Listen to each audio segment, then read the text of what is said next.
Hello friends, welcome to my channel taste trips tips. എല്ലാവർക്കും സുഖമാണെന്ന് വിശ്വസിക്കുന്നു. ഇന്ന് ഞാൻ വന്നിരിക്കുന്ന ഒരു തനി നാടൻ അനുഭവമായിട്ടാണ്. ഒരു ചമ്മന്തിയാണ് ഉണ്ടാക്കുന്നത്, ഉള്ളി ചമ്മന്തി. അപ്പോൾ നിങ്ങൾ പലതരത്തിലുള്ള ഉള്ളി ചമ്മന്തികൾ കഴിച്ചിട്ടുണ്ടാവും. കപ്പപ്പുഴുക്കിൻ്റെ കൂടെയും ചോറിൻ്റെ കൂടെയൊക്കെ നമ്മൾ പലതരത്തിലുള്ള ഉള്ളി, പുളിയും, മുളകും, ഞെവിടിയൊക്കെ കഴിച്ചിട്ടുണ്ടാവും. ഇതൊരു വ്യത്യസ്തമായ തരത്തിലാണ് ഈ ഉള്ളി ചമ്മന്തി ഉണ്ടാക്കുന്നത്. ഈ ചമ്മന്തിയുടെ പ്രത്യേകത എന്താണെന്ന് വെച്ച് കഴിഞ്ഞാൽ 2-3 ദിവസം വരെ കേടാകാതെ ഇരിക്കും.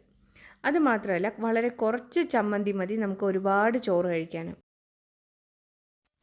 അപ്പം ഞാനിവിടെ കുറച്ചേറെ ചുവന്ന ഉള്ളി എടുത്തിട്ടുണ്ട്. ചെറിയ ഉള്ളി, സാമ്പാർ ഉള്ളി എന്നൊക്കെ പല പേരുകളിൽ അറിയപ്പെടും. ചുവന്ന ഉള്ളി എടുത്തിട്ടുണ്ട്. അപ്പോൾ ഇത് അത്യാവശ്യം വലുപ്പത്തിലുള്ള ചുവന്നുള്ളിയാണെങ്കിൽ ഒരു 10-40 ഉള്ളിയോളം വേണം. ഒരു 1/4 കിലോ ചുവന്നുള്ളി ഉണ്ടെങ്കിൽ നമുക്ക് സുഖമായിട്ട് ഒരു 3-4 പേർക്ക് സുഭിക്ഷമായിട്ടുണ്ണാനുള്ള ചമ്മന്തി ഉണ്ടാക്കിയെടുക്കാൻ പറ്റും.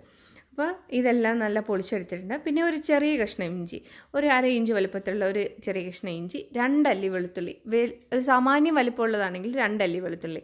ഇതെല്ലാം നല്ല ക്ലീൻ ചെയ്തെടുത്ത ശേഷം ഉള്ളി ഞാൻ നീളത്തിൽ അരിഞ്ഞെടുക്കുകയാണ്. ഇതുപോലെ നീളത്തിൽ അരിഞ്ഞെടുക്കുക. അതുപോലെ തന്നെ ഇഞ്ചിയും ചെറുതായി കഷ്ണങ്ങളായിട്ട് കനം കുറച്ച് അരിഞ്ഞെടുക്കണം. അതുപോലെ വെളുത്തുള്ളിയും അരിഞ്ഞെടുക്കുക.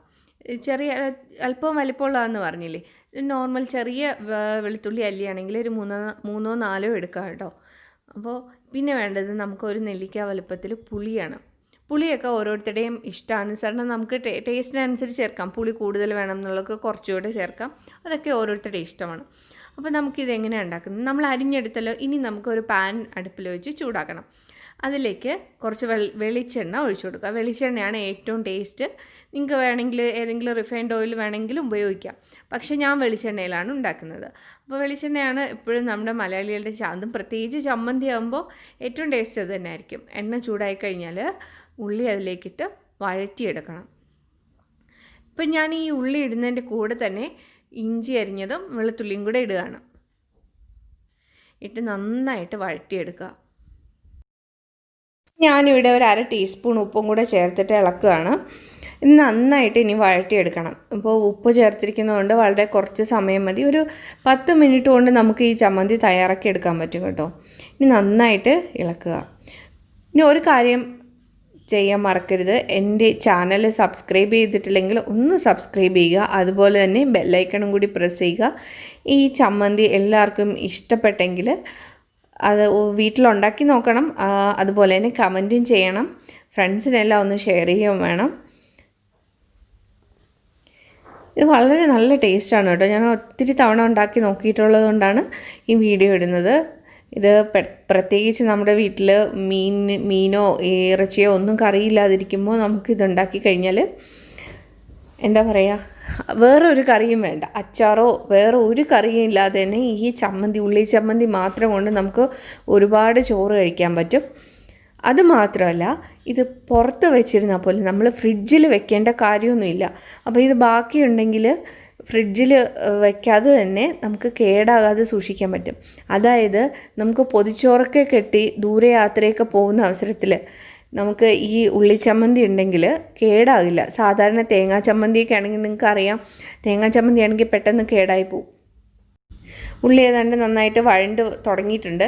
കണ്ടില്ലേ, ഈ കനം കുറഞ്ഞ കഷ്ണങ്ങളൊക്കെ നല്ല ബ്രൗൺ കളറായി വരുന്നുണ്ട്. എല്ലാ ഉള്ളിയും ബ്രൗൺ കളർ ആവണ്ട. ഇപ്പോൾ നോക്കൂ, ഈ കനം കുറഞ്ഞ കഷ്ണങ്ങൾ ബ്രൗൺ കളറായി തുടങ്ങിയിട്ടുണ്ട്. ഇതുവരെ ഇതാണ് കറക്റ്റ് പാകം കേട്ടോ. ഒരു ഫുള്ളങ്ങ് ബ്രൗൺ ആകരുത്. നല്ല കറക്റ്റായിട്ട് വന്നിട്ടുണ്ട്. ഞാനിതൊന്ന് സൂം ചെയ്ത് കാണിച്ചു തരാം. ഇപ്പോൾ ചില കഷ്ണങ്ങൾ, ചെറിയ കനം കുറഞ്ഞ കഷ്ണങ്ങൾ നല്ല ഒരു ഗോൾഡൻ കളറിൽ ക്രിസ്പി ആയി തുടങ്ങിയിട്ടുണ്ട്. അപ്പോൾ ഈ ബാക്കിയുള്ളതെല്ലാം നന്നായിട്ട് വഴണ്ട് വന്നിട്ടുണ്ട്. ഈ ഒരു സമയത്ത് നമുക്ക് തീ ഓഫ് ചെയ്താവുന്നതാണ്. ഞാനിപ്പോൾ തീ ഓഫ് ചെയ്തു. തീ ഓഫ് ചെയ്ത ശേഷമാണ് ഞാൻ മുളക് പൊടി ചേർക്കുന്നത്. ഞാനൊരു 3 ടീസ്പൂൺ മുളക് പൊടി ചേർക്കുന്നുണ്ട്. ഓരോരുത്തരുടെയും എരിവിനനുസരിച്ച് മുളക് പൊടിയുടെ അളവ് അഡ്ജസ്റ്റ് ചെയ്യാവുന്നതാണ്. ഇത് അത്യാവശ്യം എരിവുള്ള മുളക് പൊടി തന്നെയാണ്. എന്നിട്ട് ഞാൻ നന്നായിട്ട് ഇളക്കി കൊടുക്കുന്നു. ഉള്ളിയുടെയും എണ്ണയുടെയും ചൂടിൽ കിടന്ന് മുളക് പൊടിയുടെ പച്ച മണം മാറുന്നത് വരെ ഒന്ന് ഇളക്കി കൊടുക്കുക. പ്രത്യേകം ശ്രദ്ധിക്കണം, തീ ഓഫ് ചെയ്തതിന് ശേഷം മാത്രം മുളക് പൊടി ഇട്ടാൽ മതി, അല്ലെങ്കിൽ മുളക് പൊടി കരിഞ്ഞു പോകും. പിന്നെ ഉള്ളി ചമ്മന്തിക്ക് കുറച്ച് എരിവ് വേണം. ഈ ഒരു ചമ്മന്തിക്ക് എരിവ് വേണം. ഉള്ളിയുടെ ഒരു മധുരം ഉള്ളതുകൊണ്ട് എരിവും പുളിയൊക്കെ വേണം. അപ്പോൾ കുറച്ച് എരിവ് കൂടുതൽ വേണമെന്നുണ്ടെങ്കിൽ കുറച്ചുകൂടെ മുളക് പൊടി ചേർത്ത് കൊടുക്കാം. ഒരു 3 ടീസ്പൂൺ ചേർത്ത് കഴിഞ്ഞാലും ഒരു അത്യാവശ്യം എരിവുള്ള ചമ്മന്തിയുടെ ഫീലേ കിട്ടുള്ളൂ കേട്ടോ. ഇതിനി നമുക്ക് ഒരു തണുക്കാനായിട്ട് വേറൊരു പാത്രത്തിലേക്ക് ഇട്ട് കൊടുക്കാം. ഇനി കുറച്ച് സമയം തണുത്ത ശേഷം നന്നായിട്ട് തണുത്ത് വന്ന ശേഷം നമുക്ക് അരച്ചെടുക്കാം. ഇത് നന്നായിട്ട് തണുത്ത് കഴിഞ്ഞിട്ടുണ്ട്. ഇനി നമുക്ക് മിക്സിയുടെ ചെറിയ ജാറിലേക്കിട്ട് ഉള്ളിയും പുളിയും കൂടെ ചേർത്ത് അരച്ചെടുക്കാവുന്നതാണ്. ഇത് ഒട്ടും വെള്ളം തൊടാതെ വേണം അരച്ചെടുക്കാൻ. അതുപോലെ തന്നെ അരച്ച് പേസ്റ്റ് ആക്കരുത്. 2-3 തവണ ഒന്ന് കറക്കി എടുക്കുകയേ ചെയ്യാവൂ. നമ്മുടെ ഉള്ളി ചമ്മന്തി അരച്ചെടുത്തിട്ടുണ്ട്.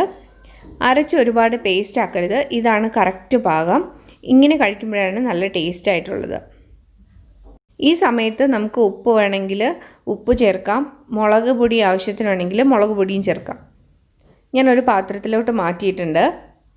ഇനി നമ്മൾ ഒരു ടേസ്റ്റ് കൂട്ടാൻ വേണ്ടിയിട്ട് കുറച്ച് പച്ച വെളിച്ചെണ്ണയും കൂടെ ആഡ് ചെയ്ത് കൊടുക്കുകയാണ്. ഒരു ചെറിയൊരു സ്പൂൺ എടുത്തിട്ടുണ്ട്. ഈ ഒരു ചെറിയ സ്പൂണിന് 2 സ്പൂൺ വെളിച്ചെണ്ണയും കൂടാണ് ഞാൻ ചേർക്കുന്നത്. ഇത് തികച്ചും ഓപ്ഷണലാണ്. പക്ഷേ ഈ പച്ച വെളിച്ചെണ്ണയുടെ ടേസ്റ്റ് കുറച്ചും കൂടെ ടേസ്റ്റ് കൂട്ടത്തേ ഉള്ളൂ. അപ്പോൾ നിങ്ങൾക്ക് വേണമെങ്കിൽ ചേർത്താൽ മതി. വെളിച്ചെണ്ണ ഇല്ലാതെ തന്നെ നല്ല ടേസ്റ്റാണ്. അപ്പോൾ ഇതെല്ലാവരും ഇഷ്ടപ്പെട്ടു കാണുമെന്ന് വിചാരിക്കുന്നു. എല്ലാവരും ഒന്ന് ട്രൈ ചെയ്ത് നോക്കുക. ട്രൈ ചെയ്ത ശേഷം കമൻറ്റ് ചെയ്യാൻ മറക്കരുത്. എൻ്റെ ചാനൽ ഒന്നും മറക്കാതെ സബ്സ്ക്രൈബ് ചെയ്തേക്കണേ. അതുപോലെ തന്നെ ബെല്ലൈക്കണും കൂടി പ്രസ് ചെയ്യുക. വീഡിയോ ഇഷ്ടപ്പെട്ടെങ്കിൽ ലൈക്ക് ചെയ്യുകയും വേണം. അടുത്ത വീഡിയോയുമായിട്ട് കാണുന്നവരേക്കും നന്ദി, നമസ്കാരം.